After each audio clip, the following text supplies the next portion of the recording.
So, normally I'd start one of these videos. Whoa! All of this.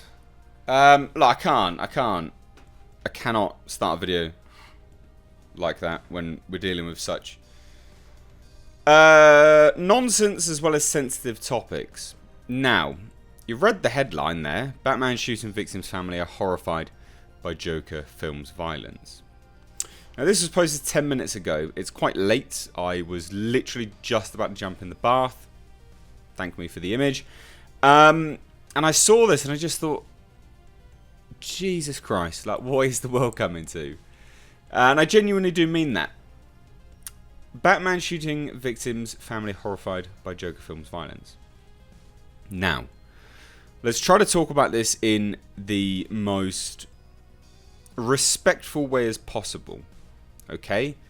But whilst also cutting through the fact that this is trash. Because it is. Right. What happened is awful. What happened in Colorado, right, is awful. It is atrocious. It is just utter garbage. However,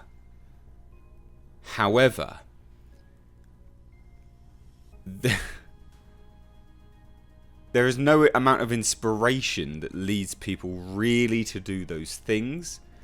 People would always do those things, and they will undeniably find inspiration in anything if they are so inclined. Not to mention, these people haven't seen the Joker.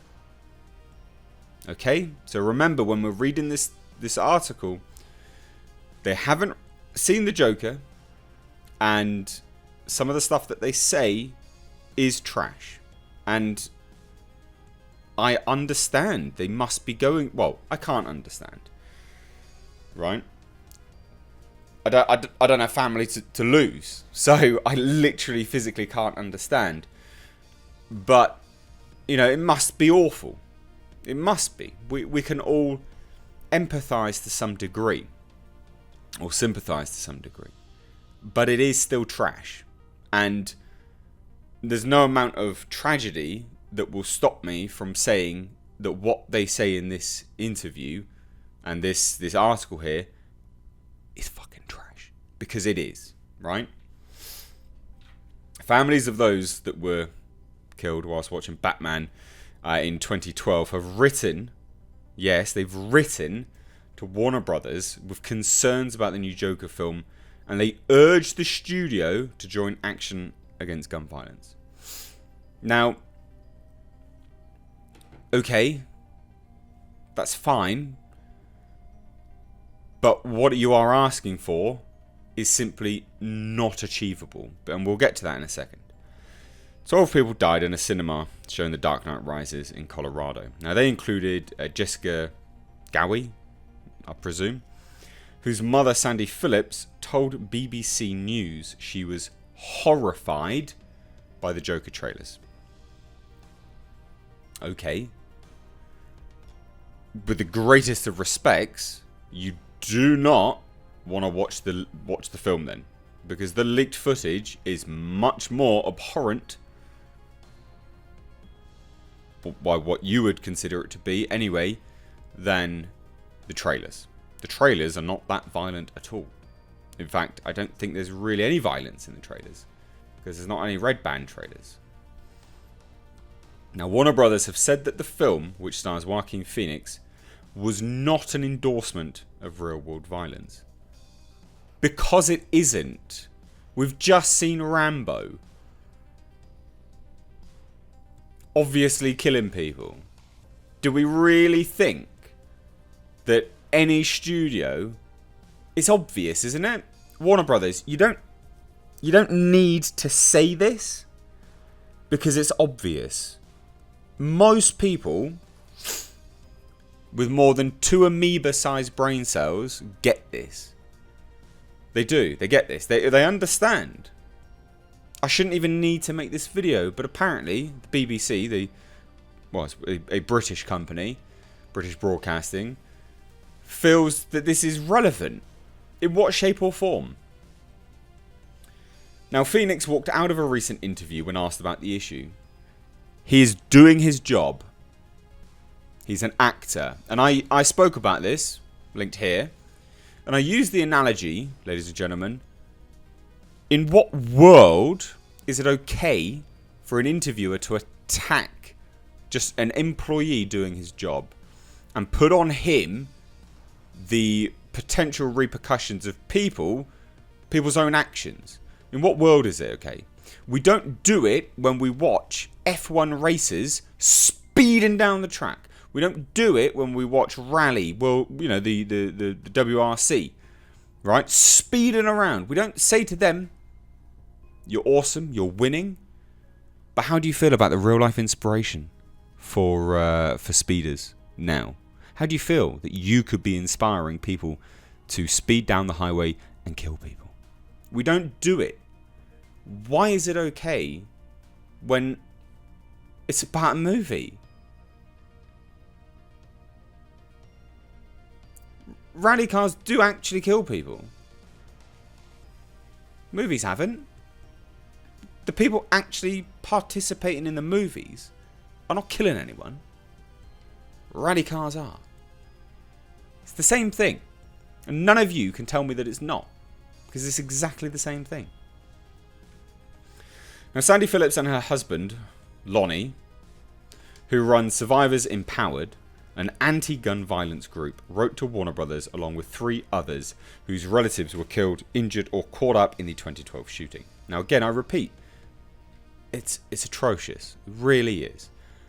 And I cannot begin to imagine the pain. I can't. Now, speaking to BBC News, Mrs. Phillips said, "When I first saw the trailers of the movie, I was absolutely horrified.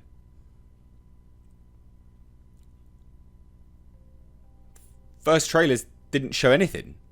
There's no violence in the first trailers. And then when I dug a little deeper and found that it had such unnecessary violence in the movie, it just chilled me to my bones. It just makes me angry that a major motion picture company isn't taking responsibility and doesn't have the concern of the public at all." Right. And again, I mean this with the greatest of respects. Because obviously you cannot be in your right frame of mind due to the issues at hand if you are blaming a studio for those things. Blame the individual that did it. They, and only they, are responsible for their actions.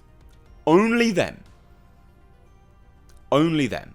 They would have found inspiration in a comic if there was no movie. They would have found inspiration in a TV advert if there was no movie. Don't blame the studio. Don't blame the studio. Now, the family's letter said, "When we learned that Warner Brothers was releasing a movie called Joker that presents the character as a protagonist with a sympathetic origin story, it gave us pause. We support your right to free speech and free expression, but as anyone who has ever seen a comic book movie can tell you, with great power comes great responsibility. That's why we're calling on you to use your massive platform and influence to join us in our fight to build safer communities with fewer guns." Maybe, right, and no offence, but maybe if that's your aim, write to your politicians. Not a movie that goes out on a worldwide platform. Write to your politicians. Because the movie is not going to change it. Now, the letter asked the studio to lobby, to lobby for gun reform. Help fund survivor funds and gun violence intervention schemes and end political contributions to candidates who take money from the NRA. So it's all political. In its response, the studio said it has a long history of donating to victims of violence, so they're doing more than they even need to, including the 2012 cinema shooting in Aurora, Colorado. So they've already paid out to you guys. They're doing more than they need to. Make no mistake, I like their response. Neither the fictional character Joker nor the film is an endorsement of real-world violence of any kind. It is not the intention of the film, the filmmakers, or the studio to hold this character up as a hero. And I don't think... And it's a character study, for God's sake. Joker, which is released in the US on October 4th, has received rave reviews and has been tipped for Oscar nominations, but is also stirring controversy for its portrayals of mental illness and violence. It shows the origin story of Batman's nemesis. Wrong. It doesn't really. There you go. I literally, there's nothing much else I can say about this. I genuinely think Joaquin's response was the best. So here it is. Here is the response that Joaquin gave to this question, inevitably. And his response speaks volumes. I think this is the absolutely true case. He says, I think that for most of us, you're able to tell the difference between right and wrong. And those that aren't are capable of interpreting anything in the way that they may want to. People misinterpret lyrics from songs. They misinterpret passages from books. So I don't think it's the responsibility of a filmmaker to teach the audience morality or difference between right or wrong. And that's where I'll leave this. I'd love to hear your thoughts. Leave them down below. Thanks so much for watching. If you want to get your Joker merch, underneath the video. Take care.